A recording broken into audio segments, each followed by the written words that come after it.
we're good. Welcome to another Fighter. See, look at that. Welcome to another Fighter Stance podcast. I'm Patrick Miller. I am in charge of. I'm the head instructor at Gracie Middleweight Cedar Park. I teach the noon classes. I help with Protector Ones, and I am the project manager for Heroes Jiu-Jitsu. I am joined by Nick Booty Judge. Pat, I gotta say, at some how this is kind of getting old now. Yeah, with the flood though, I nailed it. Buglieri. Yeah, it was pretty close. Yeah. Nick Buglieri. I prefer butt spaghetti. Butt spaghetti. Yeah. Easier to say, but So I know that you guys listen to the podcast, so you know that I love defense soaps and defense wipes. They also have a large array of other products. Like we have 2 foot washing stations out at the mats. So it's not just soap and it's not just wipes. There's a whole bunch of other stuff. So make sure you guys go check out their website and get some of the other products as well as your defense wipes and your defense soap. So much easier. Buglieri. Yeah. I'm product manager here over at Sheepdog. So all the cool stuff that we release, the shirts, our bags, etc. I help out, obviously. Run the boards, as Pat makes fun of me. Yeah, I was really hoping that we had a Texas versus everybody shirt left. We're all out. Yeah, I know to give to too William. Successful. It's the best shirt we've made, and I was like, it would be so cool. And then I looked, gone. Yeah, we sold out like last week. Yeah. Texas. I'm a big Texas fan, so any Texas shirt, like I'm always representing. Yeah. We got some Texas shirts. Yeah, we'll have to send you some. We'll find it. Yeah, we'll have to. Yeah, I'll rep it for sure. Yeah, awesome. All right. So, also, I'm Zach Mayo. Yeah, there we go. We're killing it with the intro today. Right. Yeah, very sloppy today. Director of Customer Experience here at Sheepdog Response. I help teach sometimes at the Gracie Middleweight Cedar Park here, and we're joined here by William Tackett. Thanks for joining us, William. Yeah, William, great to be here. Yeah, William Tackett is a black belt in Brazilian Jiu-Jitsu. He just won West Coast Trials, and he trains at Brazilian Fight Factory in Austin, Texas. Is there two locations now, or is there just one? Just one location. Okay. We had 2 momentarily. We had a brown belt that started his own kind of branch in Round Rock, but that gym ended up closing down. We just have one academy right now. What part of Austin? What part of Austin is that located? Like, it's keep going down 183. It's kind of like north-ish, right next to the Domain. Oh, nice. So if you know where the Domain's at, it's kind of right around there, right off the 183 though, not Mopac. There's so many savage jiu-jitsu schools off 183, dude. Yeah. Shanji's like right down the road. Yeah. It's like, dude. Yeah. Whenever I live in Liberty Hill, and whenever I was like moving out here, I was like driving down the highway, and I was like, oh no, it is rough.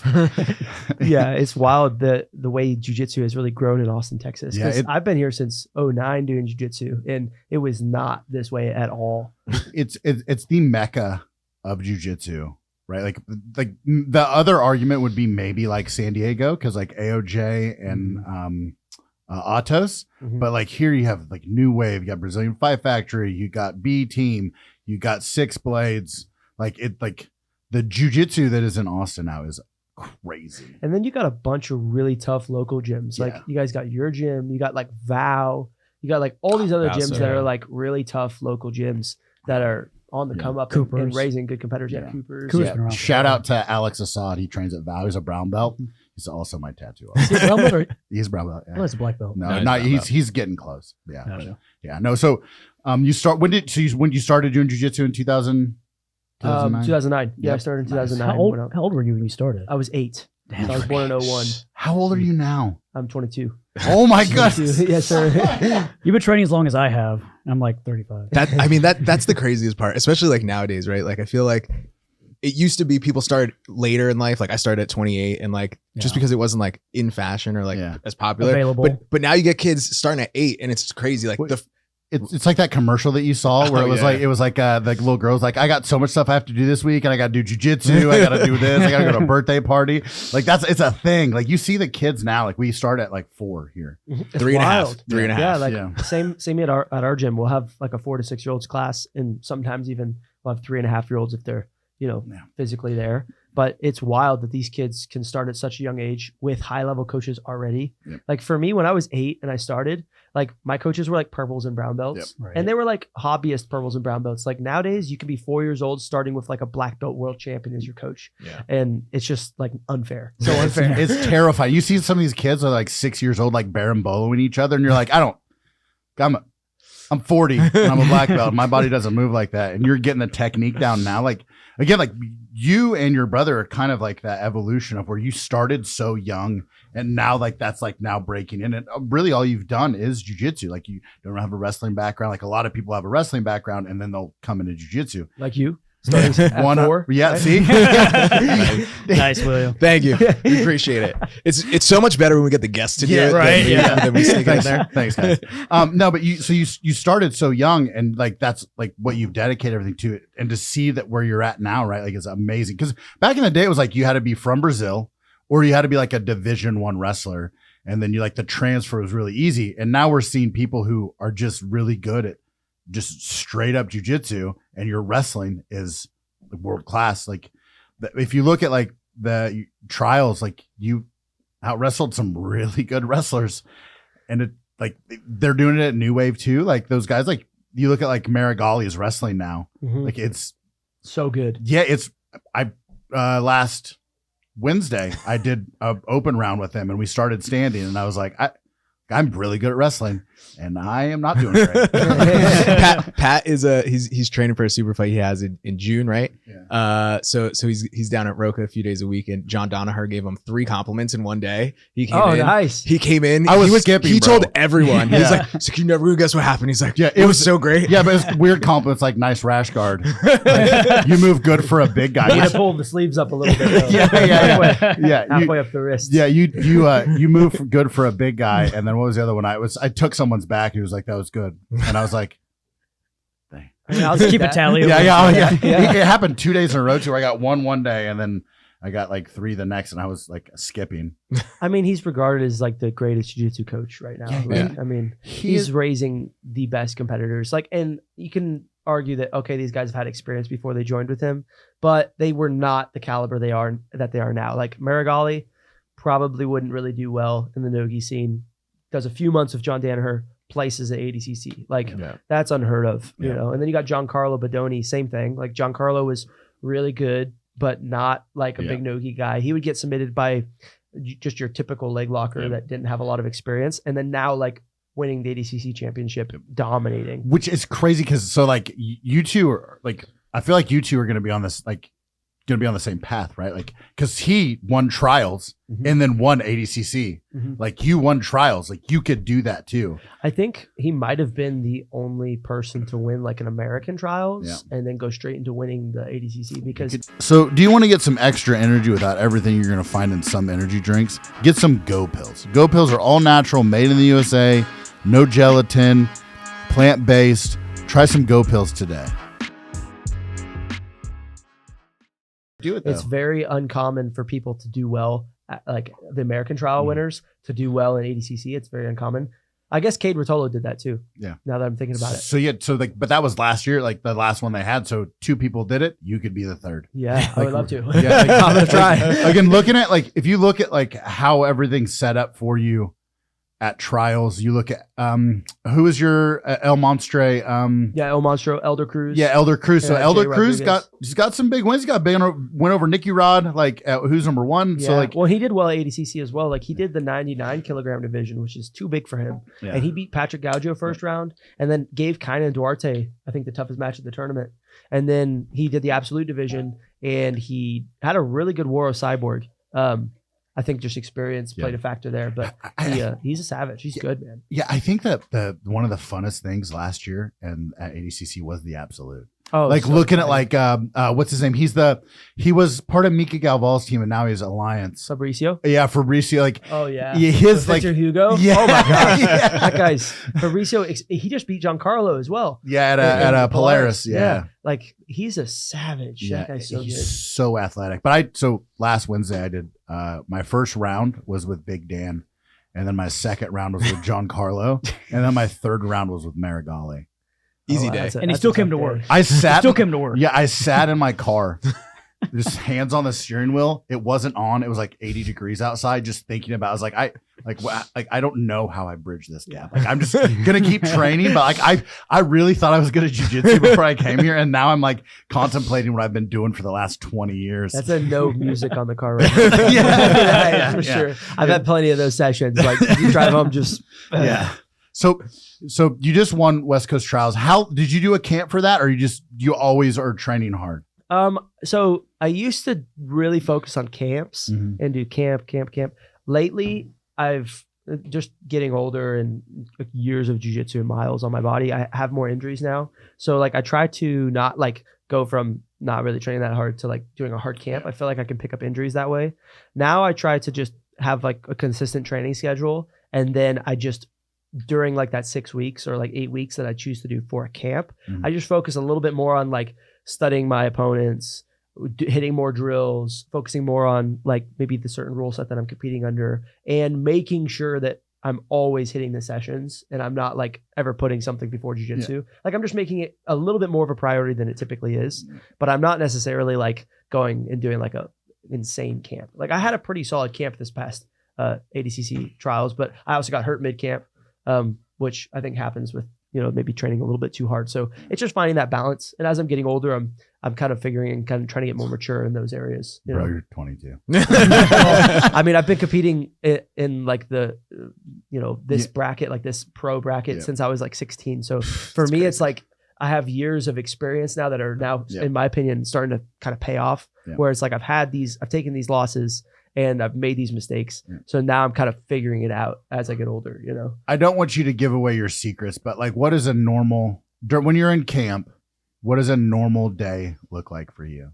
Well, it depends because I can't keep all the days the same. My body just doesn't hold up. So let's say a tough day and an easy day. That's normally I'll do like a light day and then a tough day and then a rest day. And I just repeat that. So like my light day is like one jiu-jitsu session and like one type of other session, whether it's conditioning or strength training. And then that's typically a day. That's it. And then I'll hit like drills in like that first session. I'll hit a lot of drills. I hit a lot of live rounds and then I'll rest up and then like hit that strength training later. And then that's it. I just try to get to bed on time, get good sleep, get the calories in. And then the tough day is like a jiu-jitsu session in the morning, followed by like a conditioning or strength training session, and then a jiu-jitsu session at night. So that's like a really tough day for me. That's typically my Tuesday session.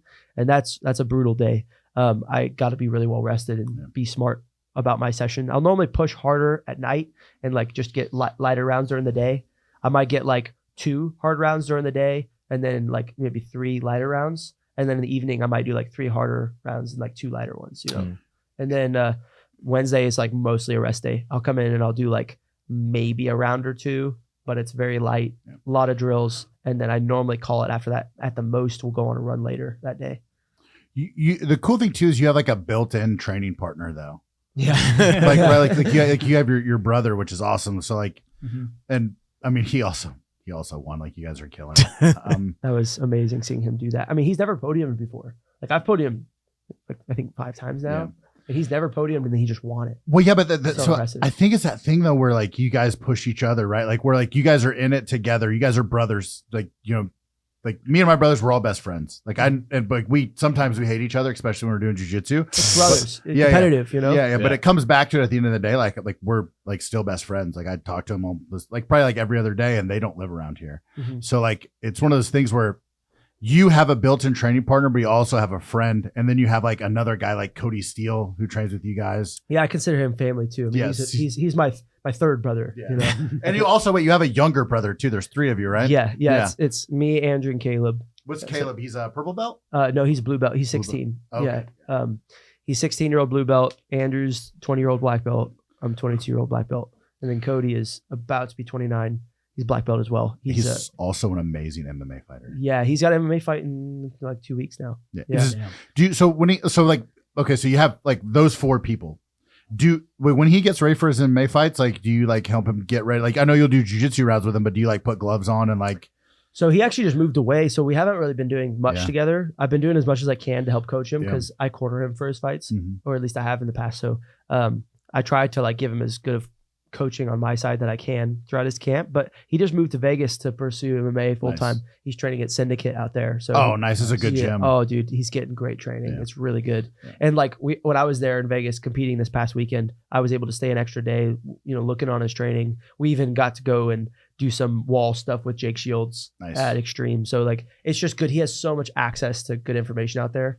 But as far as like training with him, I'll do like a lot of wall stuff with him. Cause like, I'm going to give him looks on the wall that like no one else is going to be able to, because MMA fighters are just not really good at jiu-jitsu, to be honest. And if they are, then you can just punch them normally. 100%. So for me, I just try to give him good wall looks, and I'll like do mostly coaching with him, because I'm also a good bit bigger than him now. But he has a lot of really good striking training partners that I don't need to step involved for that. So you said that you had an injury, but there was another injury before that, right? Like you had something the last trials. I get hurt all the time, man. I think I'm more injury prone than like anyone I've ever trained with. It's terrible. Andrew and I both are pretty injury prone, but I feel like I definitely pick up a lot of injuries. I hurt my neck after trials. I shot in on this wrestler guy, took him down. He had a really tight front headlock. Mm-hmm. When I pulled my head out, I felt my neck pop like 4 times. Just pop all the way down, and had to fight 3 or 4 more matches after that, including Elder Cruz and J Rod and Jason Rao, like tough matches, And so that was terrible. Later that night, I was full on like that old school Batman. I'm like that all the time. That's what happens when you're 40. Yeah. I'm definitely on my road to being there for sure. Yeah. But and then after that, I was supposed to do combat jiu-jitsu, because I did some super fights in UK, and I was supposed to come back and do combat jiu-jitsu, but I hurt my shoulder in training. I just have a bad shoulder. I had a dislocation in a match when I was younger, and it's just bothered me since, And if I'm not careful, I can kind of just pull I think it's like rear rotator cuff or something. But yeah, your brother was in that tournament it was like Mika, PJ Barch, and J Rod, and it was just him. It was a 4-man bracket. Yeah, and he won his match, but he got injured, right? He was he was going against PJ. PJ. He beat PJ, and then after the match, he just couldn't even stand up. Him and I both have a pretty bad history of low back pain. Yeah. We have like hypermobility in our like most of our joints, but especially in our spines. So it's just really easy for us to slip discs. Yep. Like I was actually nervous kind of training today, because I've barely been able to bend over this week after competing. But he just like slipped his back out, and he was like full on like getting crooked and like couldn't stand up and was having like spasms, and it was really he couldn't even get to his feet, so he had to pull out of the main match. And PJ Barch is no joke. He just won that Polaris thing.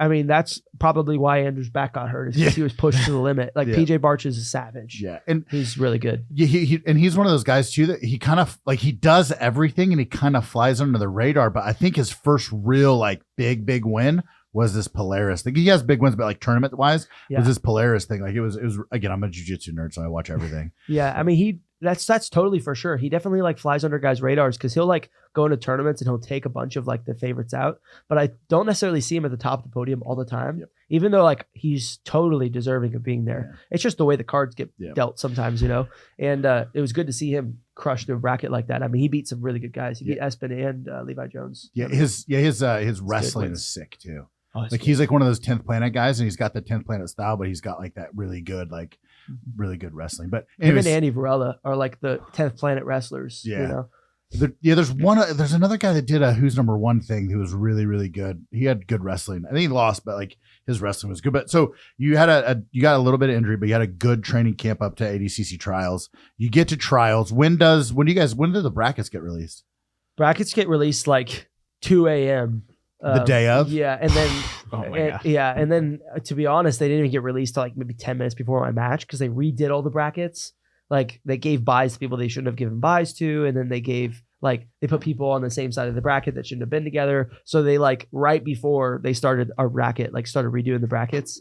So, I mean, you can't really prepare at that point. Yeah. I just pick like the top like 10 guys in the bracket that I'll look through the list and I'll be all right, these guys are the tough dudes that I got to keep an eye out for. Let's study them. And then everyone else, like they just fly underneath my radar. So like I'm just winging it at that point. You can't study against 256 competitors. Was that how many guys were in your bracket? I know Andrew's bracket capped at 256. I don't know if my bracket did, but it did at East Coast. East Coast was 256. This bracket was at least close to that. How many matches did you have at West Coast trials? I had 7, but I had a bye. So I would have had 8. Yeah, I would have had 8 matches. And 6 of them were in one day, or no, 5 of them one day, 3 the next. Yeah. So first day was 3 matches, but I had a bye, so I only had 2. Yeah. Okay. And then next day was 5 matches. Yeah. It's bad. Yeah, it pays to get submissions in those bad boys. Oh yeah, I was really happy. So I got 5 subs out of 7, and I was really happy that I got that many subs because like you just don't get as much wear and tear. Yeah. But I think we were talking even earlier, you still have to deal with like the pre-match antics and stuff. You have to deal with all the nerves and the adrenaline. And maybe if you get those quick matches, in a way it does you a disservice because you don't get warm as much. So then you have to like, okay, I didn't really sweat. Let me kind of try to break a sweat again, you know? Whereas like after my match with Elder, like I didn't warm up for my match with J-Rod, and it was almost an hour later. Because I was like, bro, I broke like a gnarly sweat. Like if I just stay in my hoodie and sweatpants, I'll be fine, you know? So when I was growing up, my coaches would always say your first match is your worst one. So get your first one out of the way before your first one. I like that. So like go out there and break a really good sweat, do like a real round, like get it in, like attack each other. Like not to hurt each other, but get like a real wrestling match with like somebody around your size, like let them know that you're working, but get that real good sweat and then cool down a little bit, but not a lot. And then you get back in there and that first match is like out of the way and it helps with the jitters. Like for me, like I fought MMA for a long time and like people don't understand like the jitters and the stress and the adrenaline will make you so tired. It's insane. And it doesn't even make sense. Like you don't know unless you compete. But once you compete, you realize like it's just different. Yeah, your cardio, whatever if you think your cardio is good enough, it's not. Add a little adrenaline and you'll feel like the difference. And you'll just you're like, oh, like I gotta get in there and like and there's really nothing you can do about that. I feel like the more and more you compete, it helps. But like if you compete on a day and then 6 months later you compete again, you're going to be nervous. Like it's like you need to hit up like I was doing tournaments like once every 2 months or once every month. And like that helped with the jitters. Yeah. Whoa. Yeah. It's just not as like it helps. It's not as bad. You learn how to deal with it is what it is. Yeah. How do you deal with it? Like you would think after all this time, right? Competing that you'd at least have them have like a little handle on it, but I guess it still gets the best of everyone. For sure. I mean, when I was a kid, I actually took a seminar under Saulo Ribeiro and he had Q&A at the end and I was like, how do you not get nervous, Saulo? Like, you're like the best ever. Like, what do you do? And he's like, actually, if you're not nervous, you're not human. So I was like, okay, so everyone gets nervous. Or you're a sociopath. Or a sociopath. Yeah, so something's wrong that's a with great you. question for a kid to ask too. That's so impressive. And that's a great answer on his part. It really was a great answer. Like, and it honestly has really helped me moving forward because if I stand on, the other side of the mat and I'm like nervous, I just look at the guy and I'm like, oh, he's nervous too. So what does it matter? And that like in a way makes me less nervous because, I think a lot of the time it's like, oh, I'm not confident, all this. And you have to be like, well, he looks so confident. He looks so like, he doesn't look nervous at all. And that makes you more nervous. So if you just like know everyone's nervous and just don't care about it, I feel like that helps a little bit. Also focusing on yourself. Like, don't worry about what that guy's doing. Don't worry about what he looks like. Don't like for me, like I look at who it is and I'm like, all right, he's got skinny legs. I'm shooting a low single on that dude. Right. Like, and like that's about it though. I don't care what he's doing. I don't care who he's talking to. I don't care what patch he has on his gi. Like, I don't care about any of that. Like, I'm worried about me and I know my game. And usually cause I don't have 256 people in my room. I have like Masters 2. I have like 15 people. Yeah. So I'll go through and I'll like look on Flow and I'll look at all their matches and I'll get a little idea like he can't wrestle. I got this. Right. That's the best feeling ever. Especially now that I've gotten in this heavier weight class. Like I'm an 88 kilo now. Yeah. So I'm fighting some big boys. Like some dudes walk around 220, 215, So like I'm fighting some bigger guys. But if I know I cannot wrestle him, I'm like, this is going to be an easy match. If I get on top of this guy, it's done. You know? And then if he can't wrestle me down, like there's no way I'm not getting on top. Yeah. I love that feeling. My what was it, third match of Dave too? I can't remember. He actually, this guy performed really well over the weekend. He beat Steven Martinez, if you know who that is, from Peerless Jiu-Jitsu. The guy's, in my opinion, the best guard passer in that division. And I was really nervous competing against him because he actually whipped me in training one time really bad. How long ago though? Maybe a year or two. Okay. But it was like I just tried to play guard against him and he just passed my guard like 50 times. But so I was a little nervous, but then he lost to this guy that's like shirtless and super jacked. And I was like, oh wow. So I rewatched their match and the guy looked like he was just really aggressive, but he didn't look like he knew how to wrestle. So I was like, okay, I think I can get this. I just got to get him on his back. So I just ducked under a post, got a single leg, took him down. And once I was on top, I was like, oh, sweet. They say that jiu-jitsu is a superpower, but having wrestling and jiu-jitsu is a superpower because you can dictate where the fight is going to happen at. Now, if you're a good guard puller, kind of the same thing, but it's not like if I can get on top and I can apply pressure, especially if I can get to half guard, game changer. And I've been working a lot on like not passing to side control, passing to mount. Yeah. Like just get that chest to chest pressure, that cross face, that underhook, and just keeping them flat and being heavy. Like it's so much easier than passing the half guard and then trying to go and when out. you get there, you're in such a dominant position. Normally, you can get straight to that sub. Yeah. I mean, for me, I feel like takedown. If you can take everyone down, you can pass everyone's guard. That you're literally like the best in the world at that point. Like if you think about it, if you could just out wrestle everyone, and then you also can just pass everyone's guard. Like no one can beat you because the only way they can beat you is if they either take you down or sweep you. But if your wrestling's better than theirs, they can't take you down. And if your guard passing is better than theirs, then they can't sweep you. So like you're just guaranteed to win. Whereas like if you're a guard player, right, you could have the best guard in the world, but then now like in the instance of like an ADCC match where you get set onto your feet and you can't pull, you can lose. Right? There's a way for you to lose. But if you're the best takedown player and best guard passer, like doesn't matter the rule set, like maybe EBI, right? If they start on your back, but like any points rule set, you're pretty much guaranteed to win. You know, that's like the Gordon Ryan though last year when he fought Nicky Rod at the last ADCC where he put his leg up and Nicky Rod tripped him. And I was like, that wasn't good. Like you got the takedown, but it's no points right now. And he wants you to do that. And now Gordon has leg entrances. But see, that's the thing is right. Nicky Rod's takedowns maybe are better, but his guard passing isn't. You know? So it's like there's that flaw. Whereas like Gordon can sweep him or sub him off his back. For now, I think Nicky Rod's getting a lot better. It's gonna be tough, if they have a rematch in the next, next ADCC or something. Well, another person that is, I don't understand how this person can be this good, but Craig Jones, like the stuff that he's been doing lately, like when he did that flying triangle off the combat. Wall. That was the pit. Yeah. Cool. I would love to fight in the pit. I think that's really cool. Yeah. Here, karate combat. Let's do it. Yeah. Get William on there. I feel like it makes the most sense, like as like a ring structure. I feel like I'd even do like one of those like old school matches, like style versus style, like how the Gracie guys would just do like jiu-jitsu against the karate guys. I'll do that against a combat karate guy. Yeah. After ADCC. Yeah. Or a concussion before. Can we just stick to jiu-jitsu, William? Can we not fight anybody? Can we just stick to I don't want to get punched. Yeah. Get an opponent to fight him in jiu-jitsu rules in the pit. Yeah, no, but so anyway, so you had how many matches the first day? 3? 2 plus a bye. So it should have been, we had a possibility of having 3. Mm-hmm. And then you did 5 the next day. Yes, sir. And Elder Cruz was the semifinals. Yes. And the finals was J-Rod. Yes, sir. And Elder Cruz you beat by a double leg. Well, sort of. I mean, I did like run him out of bounds with a few shots, but what the finishing sequence was I shot it on him. He put me in front headlock. Last time he put me in front headlock, I like was down on points and I was like trying to spaz out, and he just like ankle picked me and put me on my back, and then kind of got on top, and then we scrambled back up. So I knew not to like risk that. So I just like stayed patient. Bo Nickel actually showed me this really cool defense for front head where you just like, instead of doing like one of those sucker drags where you like go cross grip to the elbow and waist, you go like elbow and then hip post, and you basically do like an elbow pass from there. Nice. So like I'll just like keep that pressure. And then like if he just moves in any way, like I get my head out. Yeah. So I was able to get my head free and then come up with an underhook and just start running him down with the knee tap across the mat. And I knew that, I mean, Elder does this to everyone. Every time someone tries to run him down, he lat drops them. Yep. So like I just knew that he was going to go lat drop. So I just like was committing, but not like dropped hugging anchor him. a little bit. I didn't want him to like grip me and throw me. So I was like running him down.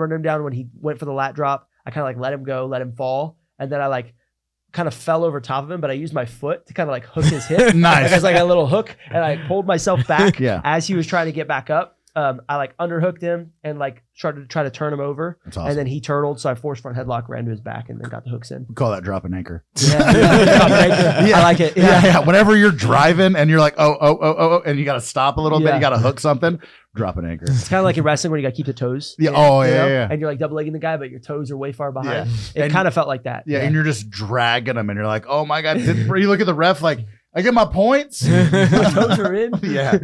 Yeah. I was like in high school when I wrestled, I was big on takedowns. I tech fall everybody and pin very many people. So like that was like my thing. Like I'd always be like, toes, we're good. All right. I worked way too hard for that takedown. Let him back up, take him down again. Yeah. Oh, 100%. Yeah. So Elder Cruz and then J-Rod in the finals. Yeah, J-Rod's a tough competitor, man. Did you ever fight J-Rod before this, or? We fought last East Coast Trials, but I don't like to count that one because he fought Jacob Couch the match before. Jacob Couch like jumped close guard, used K guard to get to his leg, and like ripped a belly down straight footlock really hard, and you could visually see J-Rod like get hurt, tapped. He was like, "Oh, my foot's like destroyed." When we were walking onto the mat, I could see his ankle visibly more swollen than the other foot. And I mean, I don't like to admit this, but I just attacked his bad foot, and he just tapped like right away. Yeah. How would you not? I wasn't going. That's why you tape both feet. If you're for sure. Nobody knows which Disguise one's them. messed up. Yeah. But I wasn't gonna like go for his bad foot.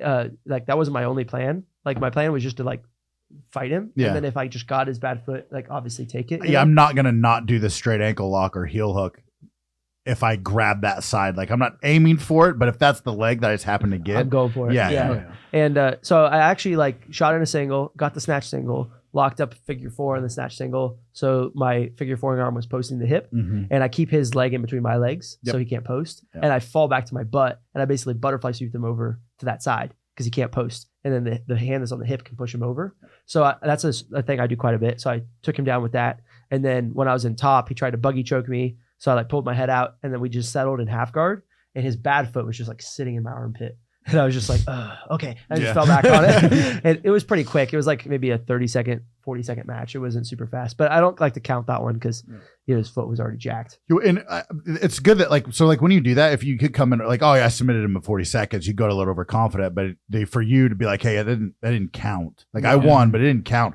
That's going to keep you like in the zone of like, I have to go attack this guy. Yeah. I knew it kind of lingered up here for him though, because like regardless if you're hurt or not, getting subbed in 40 seconds, like there's a little bit of like, that guy subbed me, in your head. So I knew that I had that over him. So I knew just to like, okay, maybe he's like a little intimidated. Let's just attack him like with all we got and be super aggressive and one of that kill. Yeah, one of the things that also like, I don't know like if very many people thought about this, but I thought about it when I found out who you were fighting. I was like, your brother and him are both very explosive and dynamic. They have similar games. Yes. Yeah.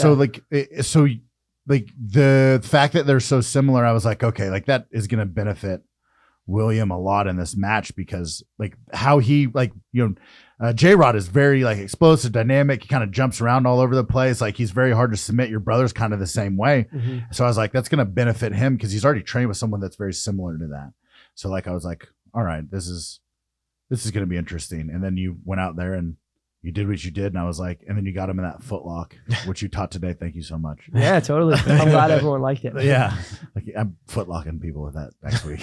I was showing that to Jake. Footlock and white belts. Yeah. Jake Shields was like asking about it or whatever, and I was showing it to him, and he's like, "I've never seen that before." And he was like, "Because we were talking about footlocks and MMA." Yeah, and I was like, "I think this would be great in MMA. Yeah. Like you can't do nothing, you can't punch me, can't kick me. I'm grounded, you know." So and then your foot's just right there. I think it's like so. Like again, when I fight MMA, I like if the submission put me on my back, I didn't do it. Like I didn't fall. I didn't like if someone shot on me and I sprawled, I didn't fall back for guillotines. Like I would go to the back. If I went for an arm bar, I was like very hesitant about like getting, because I didn't want to be on bottom because then gravity sucks, right? Yeah. But with that footlock, like knee bars, I always felt confident with, because if a knee bar fails, I could just stand up. When you can sweep them with it too, most of the leg entanglements, you're in such a good sweeping position. And as long as you can't punch me in the head, like we're good. Yeah. So that's what I like about that though, is because like my feet are completely safe behind your back. You're looking completely away from me. You can't punch me. And then like I have complete access to like either attacking your foot, and if you really wanted to just be mean, you could just elbow them right in the glute, over and over again, which hurts a lot more than you think it does. That's like that, like the calf kicks. Like it was one of those things like people didn't really know that it was like the thing that could just debilitate you. Someone kicking you in the calf like that, like a hammer fist glute or elbow to the glute, like also horrible. Yeah. So, or those knees against the side of your leg on the cage. Yeah. So you just won West Coast Trials again. You hit J-Rod with that footlock. So like ADCC is in August. So like, what does the next couple months look like for you? Right now, I'm just gonna try to fix some things that I think I need to work on. I think that now, especially that people see that I can wrestle, I think that I gotta like keep working the wrestling, because I think a lot of the times like things work well when people don't expect them, but when people expect things, like things don't work as well, Yeah. So I definitely felt like in my first match with Elder, when we fought at East Coast Trials and he beat me, I felt like when we had some wrestling exchanges in the beginning, I felt like he didn't really know what was happening, and he could have just been like not playing into it because he just didn't think I wrestled, but definitely like I felt like I had an edge, like a really significant edge, and then I just got like my guard passed later, and then I just didn't have time to score. I played the wrong strategy. But then this time when we fought, like I would go for the same exchanges that I had success with in our first match. I'd be doing like my collar tie punch underhook, working for some body lock stuff. And instantly, like his coach was like, no, keep him away from the underhook. He's going for the underhook. You know, they had clearly like anticipated that I was going to be doing that. So like, I expect that for ADCC. I expect people to kind of understand what I'm looking for now, because I have matches that people can look at. Mm-hmm. And I got to just keep working and keep evolving my game so that it's, you know, not as anticipated, you know? Well, you know, so you took a little bit of time off, but like before that, like before West Coast trials. So like, you know, you had enough time to develop certain things, and now you're going to have enough time to kind of do the same thing until like ADCC. And you're right. People like, I didn't know your wrestling was that good, but it's so good. Like people are going to have to actually like be like, again, wrestled since I was 4. Thanks guys. So I know, like I like watching wrestling. I still watch wrestling. He's a big professional wrestling fan. Stop it. He's pro wrestling. No, so I said said pro wrestling. They were like, "Are you anti?" We were talking about judo, and they're like, "Are you anti-judo?" I was like, "No, I'm just pro wrestling." And they're like, "Oh, so you're pro wrestling?" Like, shut up. You do enjoy some pro wrestling. Every once in a while, yeah. Every once in a while. See, there you go. Yeah, but anyways, entertainment. Yeah, I'm not anti-judo. Sports either. entertainment. Judo is great. Yeah, like J-Flow, Justin Flores, that guy's insane. But he connects them, right? He connects wrestling with judo and jiu-jitsu. Yeah. I think that like if you're going to single out like a takedown art, I think that wrestling is probably the one to go with. Yeah. So my problem with judo is you can't touch the legs. I also don't like Greco anymore. Yeah, you can't touch the legs anymore, and you can't do flying attacks. Thanks, Dave Camarillo. Right. So like, I think that when you start restricting things in like a martial art, like it's to your own detriment. Yeah. And it's one of those things where like, I think that they started restricting him because he was attacking people and like really like putting it on him, and they're like, oh, we got to change these rules. But anyway, so you're gonna have enough time to develop these new skills and then go into ADCCs in August and just kill it. I'm excited, man. I mean, last ADCC I didn't do well. I lost first round pretty quick. Got caught by an Aoki lock against Mateusz Szynski. So this time I'm expecting to kind of at least beat that, but I think I have the potential to win it. I know all the guys in the bracket. I know I have the capability of beating every single one of them. It's just being able to do it all in the same day is the tough part, right? Like I know I can beat all these guys in the bracket if you singled them out, and it was my day and I had good performance. I know I can beat them. It's just doing that all in one day. Yeah. So I just need to like prep, stay focused, just have laser focus going into takes a little bit of luck too. It does. Just a little bit. Like not a lot, but luck like or favor. Right. Yeah, 100%. Like, because there's the like just like eating the right food and like feeling good and getting good sleep, and then like not getting sick, not getting hurt. There's so much involved. I didn't want to say any of those things like out loud. I didn't want to jinx you. Trust me, like I said, I got like some sinus infection like the day after my match. Yeah. Like sometimes like you just get lucky and then you don't get sick till after. 100%. I feel like I get sick all the time after I compete though. It's like my body just agrees to be healthy right now. Yeah, my brother's sick right now. Yeah, right. Yeah, he always gets sick right after. What's that traveling to? Going from like here to Los Angeles. But anyway, so hey, we're running out of time though. Listen, so I really appreciate you coming to Teach Heroes Jiu-Jitsu today. Thank you for doing the podcast. Is there anything that you want to give a shout out to before we end this thing? Check out my YouTube. I'm gonna start posting some stuff this year. I'm gonna do like a road trip vlog. Oh, nice. Like a month or two. I'm gonna be on the road in my truck, traveling across the U.S. Just kind of hitting up campsites and teaching seminars. That's nice. So I'm going to vlog that. So check that out. And then I'm launching a website soon, tackettjiu-jitsu.com. Going to put some content on there, have a online community so you can access free content or paid content, however you guys want to do it. But that'll be up soon. So I don't think it will be up by the time this gets live, but in the next few days, there should be some content up there for you guys. Awesome. What is your Instagram? Tackett_jiu-jitsu. All right. Check him out. Go give him a follow. Like and share this podcast. And thank you guys for joining us on the Fighter Stance. Thank you. One last question. Where are you going on the road trip in case anyone like is gonna wherever you guys want me to go. Yeah, hit me up on Instagram. I think I have my email in my Instagram as well, so you can always email me. But awesome. I'm down to go anywhere. I definitely want to hit up like as many states as I can. Definitely places with cool nature, so I can hit up some state parks and stuff. Nice. That's awesome. Awesome. Yeah.